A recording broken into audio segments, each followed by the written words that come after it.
We've had previous discussions about mysterious locations that are host to strange paranormal activity.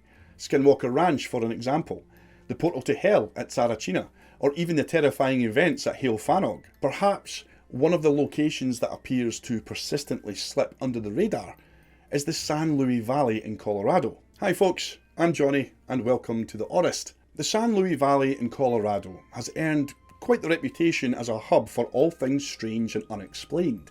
For years, tales of UFO sightings have swirled around, painting the skies with mystery, and the iconic UFO Watchtower stands tall, a symbol of the area's fascination.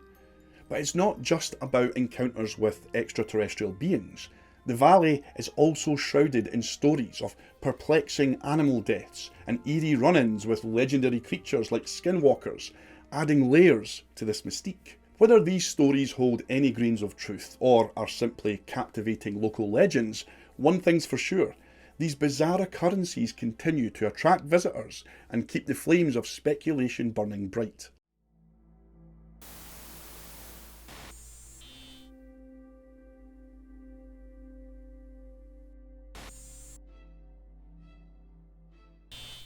This area sees its fair share of spooky happenings, just like other famous spots. I'm talking numerous UFO sightings, creepy cases of cattle mutilation, encounters with bizarre creatures, and yes, even stories of alien abduction.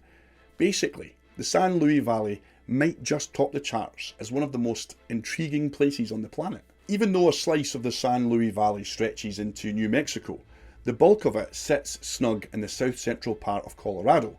Back in the day, this area was Mexican territory, until the Mexican-American War wrapped up in 1848, and then it became part of the good old USA.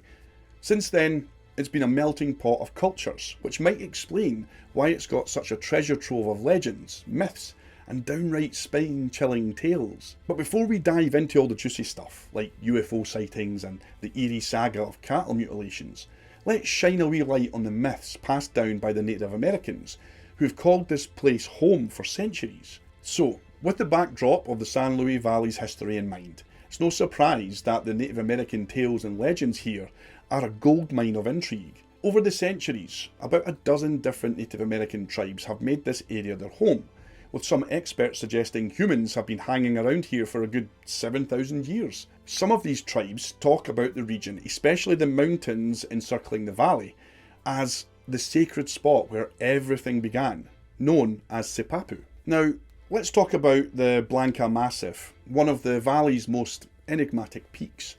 According to the Navajo, this is where the Star People make their grand entrance into our world, riding on what they call flying seed pods.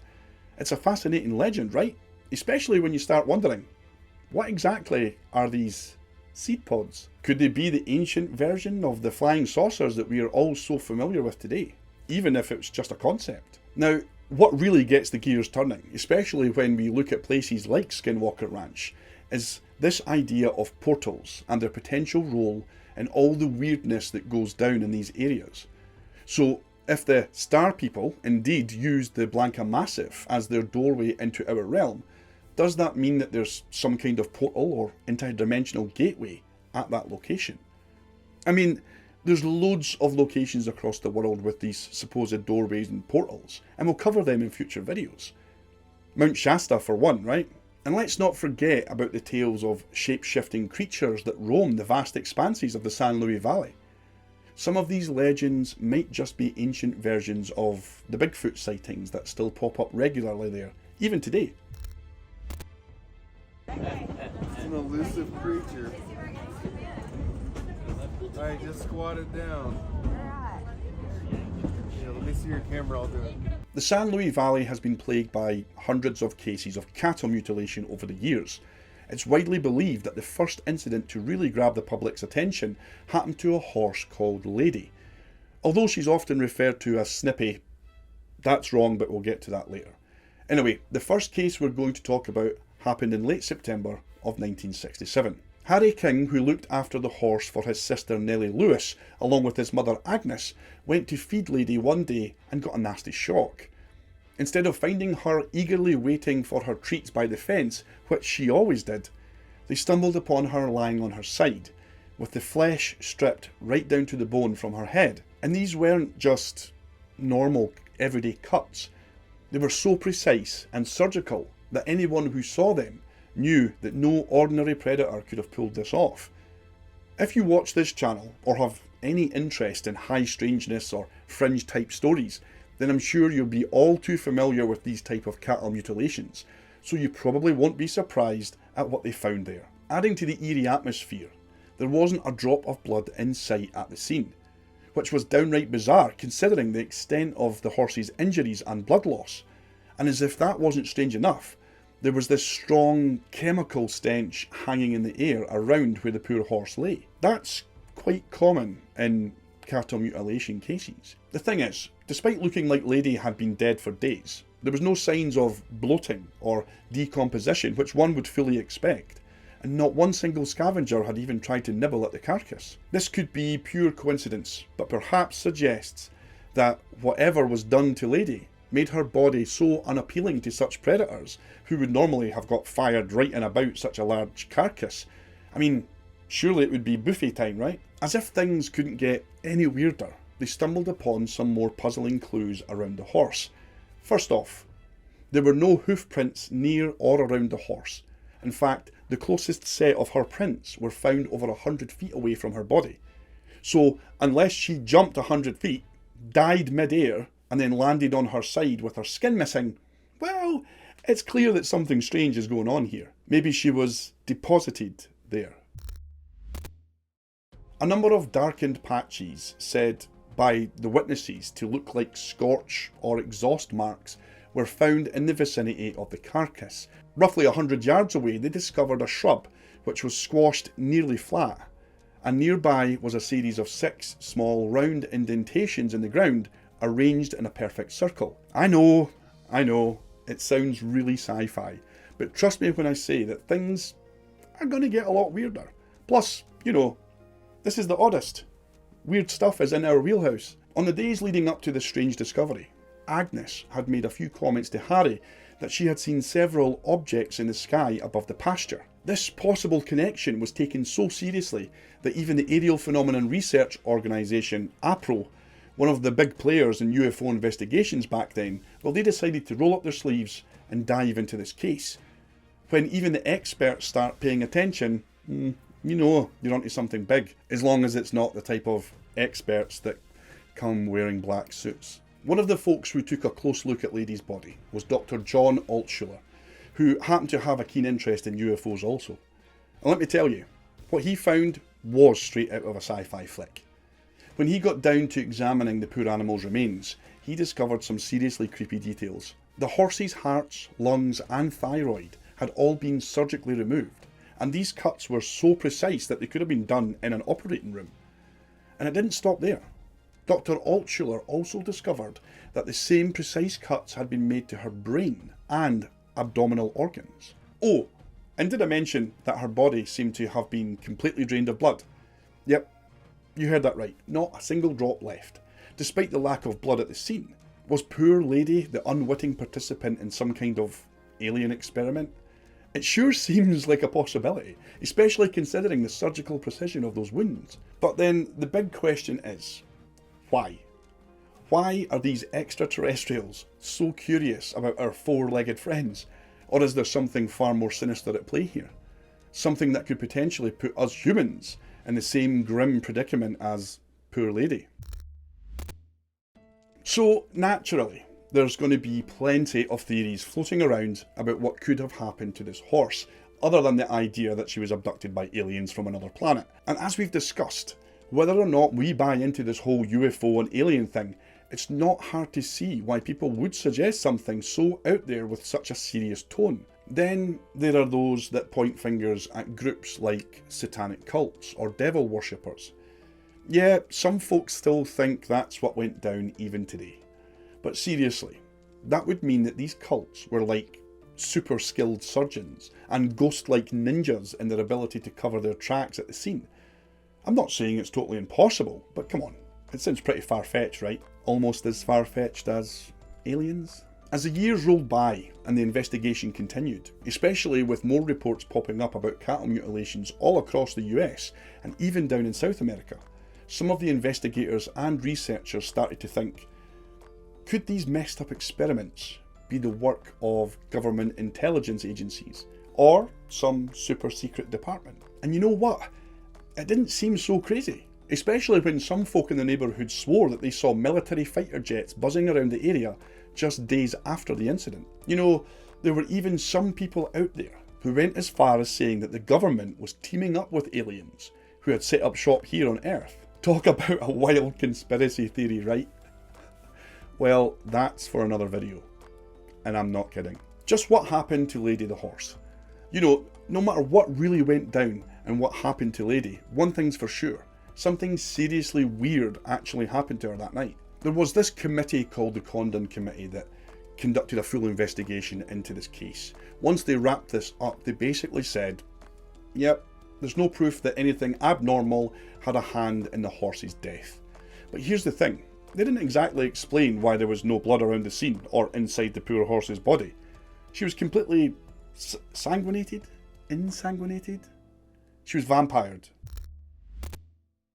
It's worth noting that the Alamosa County Sheriff Ben Phillips, he didn't even bother to check out the scene himself, but he had the nerve to suggest that maybe it was just a lightning strike that took out the horse. And here's a little mix-up that stuck. In the early media coverage, they got Lady's name all wrong, calling her Snippy, who was actually her dad. So as the story spread far and wide, the wrong name stuck, and it's been that way ever since. People have been calling her Snippy. It's funny how the media can manipulate us that way, huh? Remember how we mentioned earlier that there was a bunch of other cases of animal mutilation in the San Luis Valley? Well, we can't dive into all of them right now, but it's pretty crazy when you start tallying up just how many cases there were. Here's the thing, most of these cases involve cows, not horses like Lady. It's not just there though. As the 1970s rolled on, the number of cattle mutilations started skyrocketing, not just in the San Luis Valley, but all across the US and even in other parts of the world. Even here in the UK. When researcher and investigator Christopher O'Brien delved into this matter, he found that over 200 reports had been filed by various ranchers in the San Luis Valley alone. However, O'Brien suspects that, just like with UFO sightings, most of these incidents never make it to the official records. Because of this, he actually thinks that the number is probably closer to 1,000. Before we dive into the UFO sightings in the San Luis Valley, let's take a wee moment to explore some of the many reports of encounters with mysterious creatures and entities in that area. There's a lot more to this than just UFOs. Now, as much as we've been talking about the connection between UFOs and cattle mutilations, it's possible that there's also a link to the strange beings that seem to call this land home. Take for instance, one of the weirdest sightings in the region, often referred to as the Woman in Red. Legend has it that back in the spring of 1992, the uncle of a police chief from one of the towns in the San Luis Valley reported a bizarre encounter with this mysterious figure. The story goes that one evening, as this witness was driving into town, he spotted a peculiar sight. A woman, dressed head to toe in red, strolling along the road like it was no big deal. Curiosity gets the better of him and he pulls over his pickup truck and offers the lassie a lift. The woman didn't utter a word, but hopped right into the passenger seat. Now, you probably know where this is going, right? As he turned to ask where she was headed, he noticed something bizarre. Her legs were like those of a goat, complete with hooves for feet. Before he could even wrap his head around what he was seeing, poof! She just vanished into thin air. Okay, right, hang on. So number one, and maybe this makes me a bad person, but in this day and age, I wouldn't be picking up a lone female on the road. And number two, I certainly wouldn't be reporting this matter to the cops. But he did. When the police chief got wind of this report, as bizarre as it all sounded, he vouched for his uncle's character, describing him as a solid, down-to-earth guy.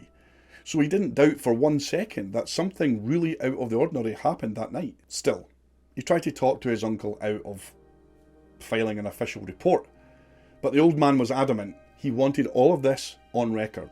Now, as wild as that story is, it's just the tip of the iceberg when it comes to strange sightings in this part of the American West. One of the most talked about sightings here, Bigfoot. Yep, we're diving into the world of Sasquatch next. The Squatch. Sasquatchu. The San Luis Valley isn't just famous for its UFO sightings, it's also a hotspot for Bigfoot reports. I mean, we're talking hundreds, maybe even thousands of sightings over the years. Christopher O'Brien, the researcher that we mentioned earlier, well, he's been on this case, documenting many of these encounters as he delves into the weirdness of that region. And just like with the UFOs, these Bigfoot sightings seem to happen in clusters, coming in waves that leave people scratching their heads. In December of 1993, rolling into the first week of 1994, things were getting pretty wild in the San Luis Valley. 7 encounters with Bigfoot were officially reported to the local police department during that time. According to O'Brien, each of these sightings went down in the same 7 square mile radius. It makes you wonder though how many other folk maybe saw something but just didn't bother reporting it. Now, let's zoom into one of these reports, dated December 31st.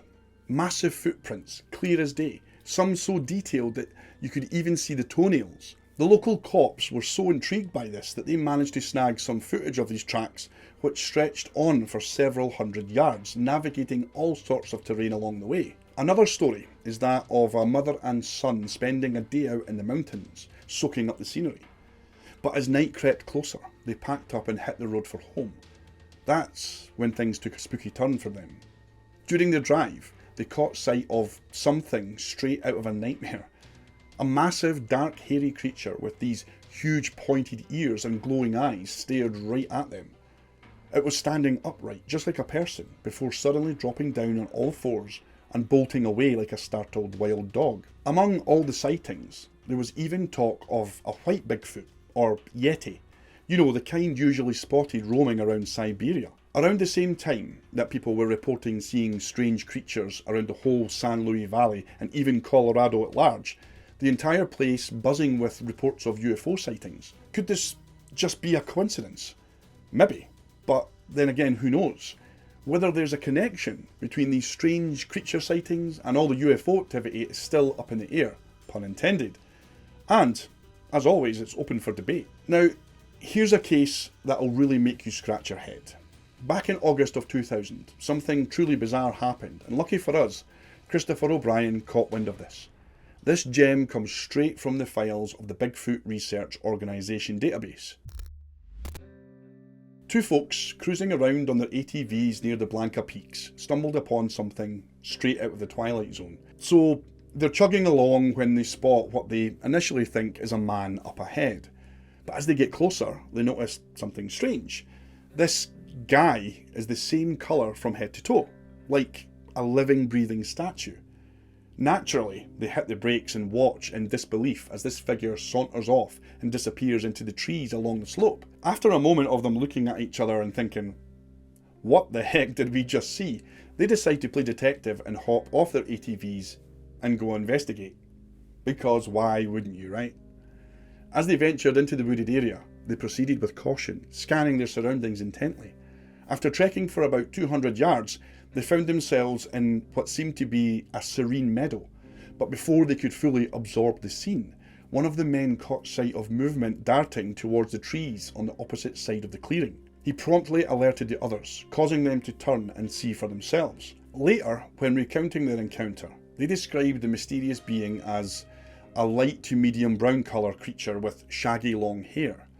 What's intriguing is its towering height of around 7 feet and its surprisingly swift movements. Despite their efforts to track this creature further, they eventually lost sight of it and made their way back to their vehicles. So here's another strange story from Christopher O'Brien's research files. It's the early 1980s, and this guy's out camping near Winchell Lake. So he's just relaxing, fishing by the lake, minding his own business, when suddenly, out of nowhere, he spots this massive white buffalo.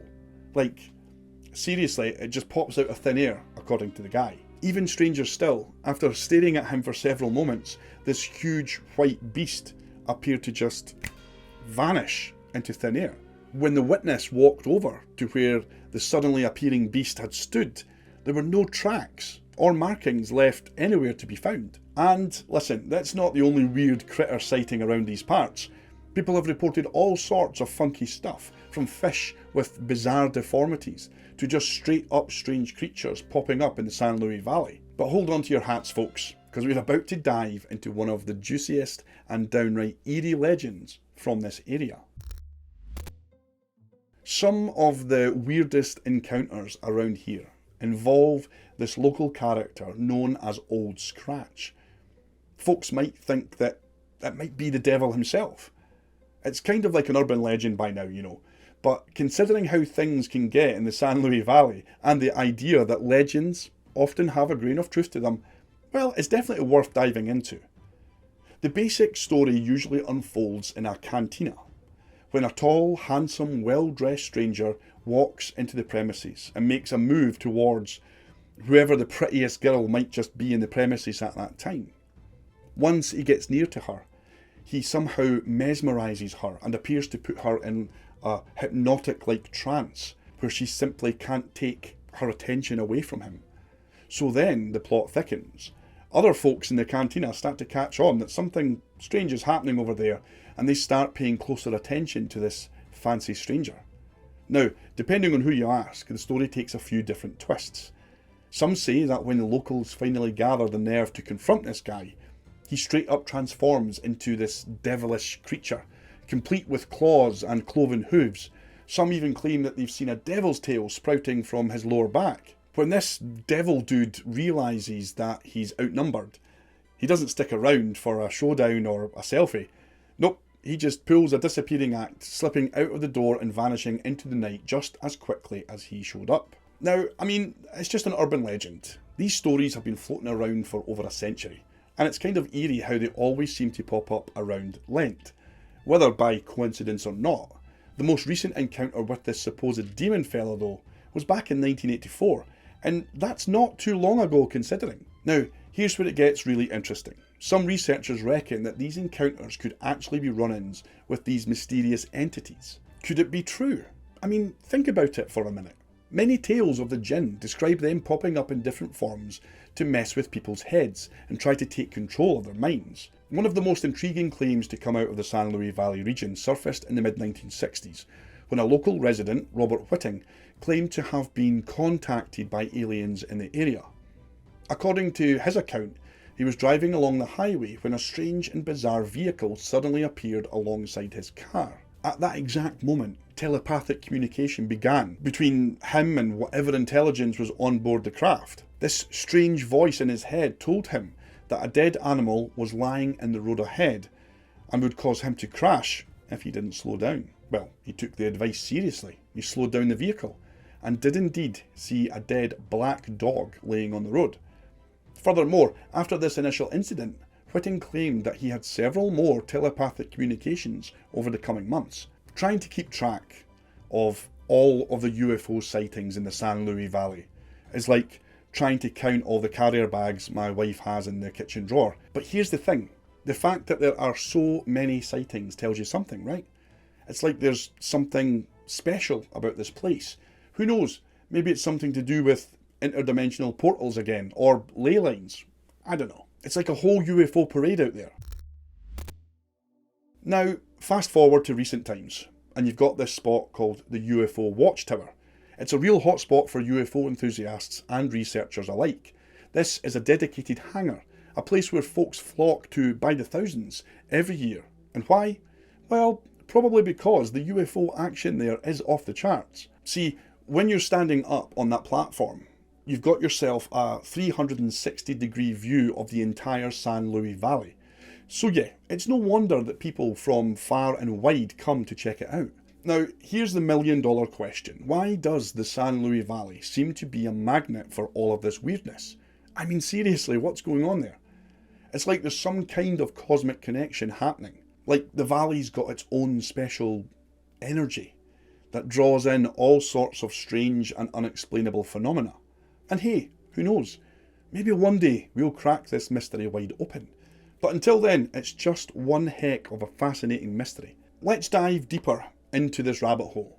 If we entertain the idea that some kind of magnetic funky business is going on, opening up portals to who knows where, does that mean that there's a link between all of these different spooky phenomena? Or Is it just that these anomalies need these specific conditions to show themselves to us? Could it be that the vibes of different dimensions temporarily sync up, allowing them to overlap into our reality?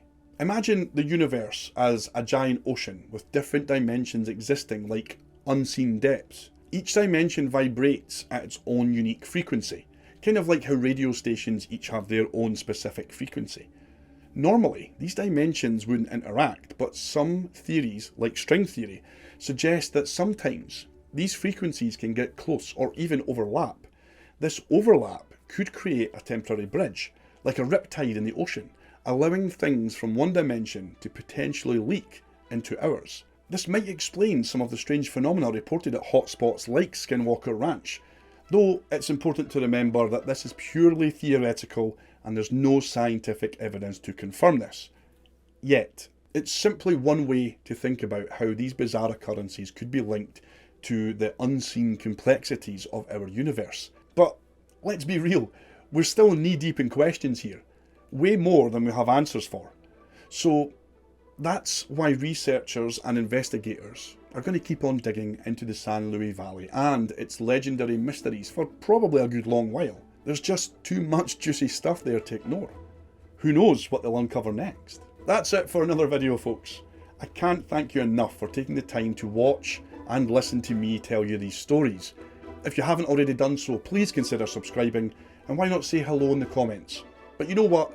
Even if you don't do any of that, just take care of yourselves. Tell someone that you love them. No matter what, keep smiling.